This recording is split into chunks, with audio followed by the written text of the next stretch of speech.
محترم حاضرین و حاضرات، ہم سب کو یہ معلوم ہونا چاہیے کہ دنیا میں والدین کے لیے اولاد سب سے بڑی نعمت ہوتی ہے۔ دنیا میں پیرنٹس کے لیے، والدین کے لیے اس کی اولاد دنیا کی ایک عظیم نعمت ہے، ایک ایسی عظیم نعمت کہ جو لوگ اس سے محروم ہیں، جنہیں اللہ رب العالمین نے اولاد سے نوازا نہیں ہے، آپ ان کی زندگی کا جائزہ لیں کہ وہ کیا نہیں کرتے ہیں، اولاد کے حصول کے لیے کیا کچھ کرنے کے لیے تیار نہیں ہوتے ہیں۔ یہاں تک کہ بعض لوگ صراط مستقیم سے ہٹ کر کے غلط راستے پر بھی چلے جاتے ہیں اولاد کے حصول کے لیے۔ شادی کے بعد ہر انسان کی خواہش ہوتی ہے چند سالوں میں کہ اس کی گود اولاد سے بھر جائے، یعنی اس کی گود ہری ہو جائے، اس کے گھر میں کوئی بچہ پیدا ہو جائے۔ اس عظیم نعمت کو پانے کے لیے اگر کچھ سال بیت گئے اور اس کے یہاں کوئی اولاد نہ ہوئی تو اس کے لیے لوگ اپنے ایمان کا بھی سودا کر ڈالتے ہیں، عقیدے توحید اور ایمان کو برباد کر ڈالتے ہیں۔ مختلف درگاہوں پر جا کر کے، مختلف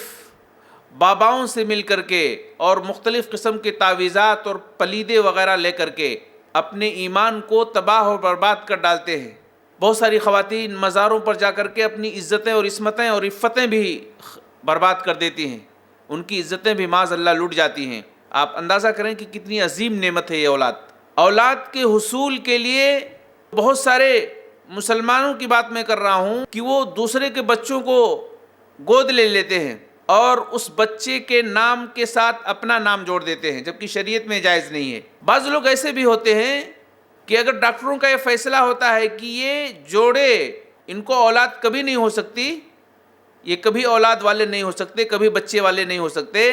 تو بعض دفعہ نہایت ہی گندا عمل اور گندی حرکت کر ڈالتے ہیں، یعنی کسی اور کا نطفہ اس عورت کے رحم میں ڈال کر کے اس کو فرٹیلائز کیا جاتا ہے اور اس طریقے سے ایک غلط آدمی کے نطفے کے ذریعے سے ایک بچہ پیدا کیا جاتا ہے۔ یہ بالکل حرام ہے شریعت کی نگاہ میں، لیکن لوگ ایسا بھی کرتے ہیں۔ مسلمانوں کی بات کر رہے ہیں ہم، غیر مسلموں کی بات نہیں ہے۔ بہت سارے ایسے بھی ہیں کہ میاں بیوی کے اندر اگر کوئی پریشانی ہے اور بچے نہیں ہو سکتے تو ڈاکٹروں کے پاس جاتے ہیں اور ڈاکٹر انہیں یہ تسلی دیتا ہے کہ ہم آپ کا نطفہ لے کر کے آپ ہی کی عورت کے رحم میں ڈال کر کے اس طرح سے ہم بچہ پیدا کر سکتے ہیں۔ لیکن عام طور پر 99% وہ ساری چیزیں غلط ہوتی ہیں۔ 99% ڈاکٹر یہ دھوکہ دیتے ہیں اور کسی اور کا نطفہ لے کر کے وہ اس طرح سے فرٹیلائز کرتے ہیں۔ چونکہ انہیں کرنا ہے، انہیں 3-4 لاکھ روپے مل جاتے ہیں، اس لیے وہ یہ کام کرنے میں ان کے لیے کوئی دقت اور دشواری نہیں ہوتی ہے۔ میں کہنا یہ چاہتا ہوں کہ آپ دیکھیں کہ اولاد کتنی عظیم نعمت ہے، کتنی بڑی دولت ہے والدین کے لیے، اس کو پانے کے لیے لوگ کیا نہیں کچھ کرتے ہیں۔ اولاد اگر گھر میں آ جاتی ہے، بچہ پیدا ہو جاتا ہے، اس کی پرورش کتنے اچھے انداز میں کرتے ہیں، اور جب اس عمر کو بچہ پہنچتا ہے کہ وہ اسکول جانے کے لائق ہو جاتا ہے تو پھر کتنی محنت اس کے پیچھے لوگ کرتے ہیں۔ 20-25 سال تک والدین اپنی زندگی اس کے پیچھے لگا دیتے ہیں، اس کو بنانے میں، اس کو سنوارنے میں، اس کو اعلیٰ تعلیم دلانے میں کتنی محنت ہوتی ہے۔ یہاں تک کہ وہ بچہ اگر خدا نہ خواستہ کسی مصیبت میں پھنس جائے، کسی پریشانی میں پھنس جائے، اکیلا تنہا گھر میں ہے، گھر کو آگ لگ گئی، والدین کیا کرتے ہیں؟ اس بچے کو بچانے کے لیے اپنی زندگی قربان کر دیتے ہیں، خود آگ کی نظر ہو جاتے ہیں لیکن اس بچے کو جلنے نہیں دیتے۔ آپ ہی کے اورنگ آباد میں کچھ سالوں پہلے ایک واقعہ ہوا تھا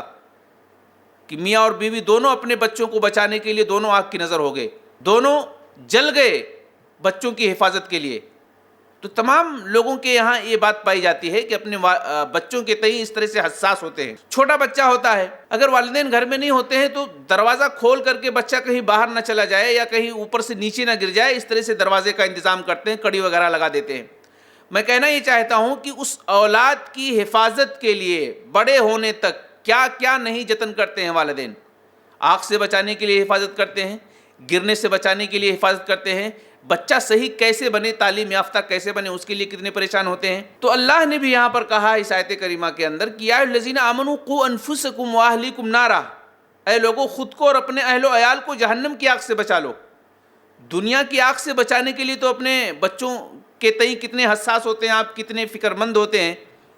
لیکن اللہ نے بھی ایک قانون بتایا ہے، اللہ نے بھی ایک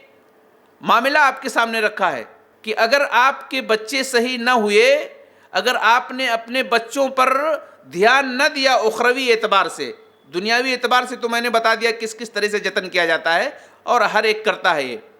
لیکن اللہ نے کہا اگر اخروی اعتبار سے آپ نے جتن نہیں کیا، ان کی اصلاح کا کوئی قدم نہیں اٹھایا، ان کی تربیت کا کوئی قدم نہیں اٹھایا، تو پھر آپ اور آپ کے بچے دونوں جہنم میں جلیں گے۔